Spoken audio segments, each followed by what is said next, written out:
طبیعتی فرخنده دوران آمده است. زیبی وطن، باغ و چمن، خلقی عزیز در انجمن، وحدت طلب، وحدتگرا بر وحدتستان آمده است.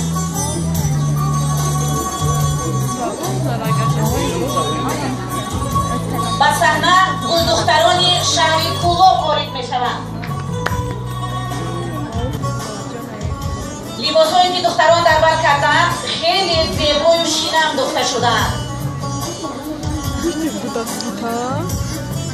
این شکل کولوبی است که با طرح نو زمانوی و هر یک دختر میتوانند از این لباسها استفاده برند.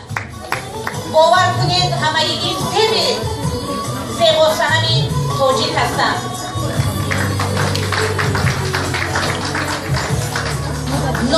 ناحیه عبدالرحمن جامی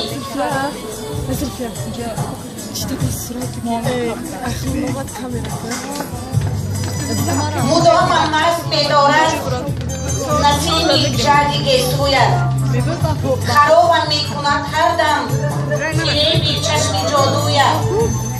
لباس عروسی هر یک گلدختری ما می‌تواند در روزی تویش از همین لباس استفاده برد.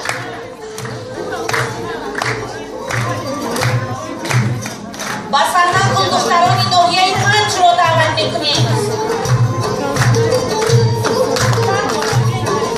در تن این دخترک لباس عروسی می‌بینید که طرز دوختش خوراک است، خوراکی، و این هنر از قدیم در بین زمین بانوان ما مشهور بود، معمول بود و ما از این هنر خیلی خوب استفاده کرده ایم.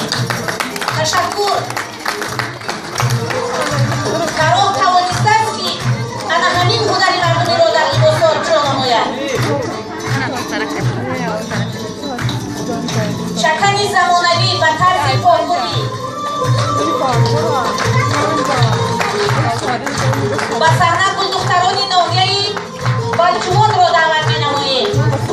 این ناحیه نیز از مرکز ولایت خیلی دور است، یک ناحیه خیلی کوهستان که در آنجا تمامی عنعنه و مراسم‌های ملی ما زنده هستند.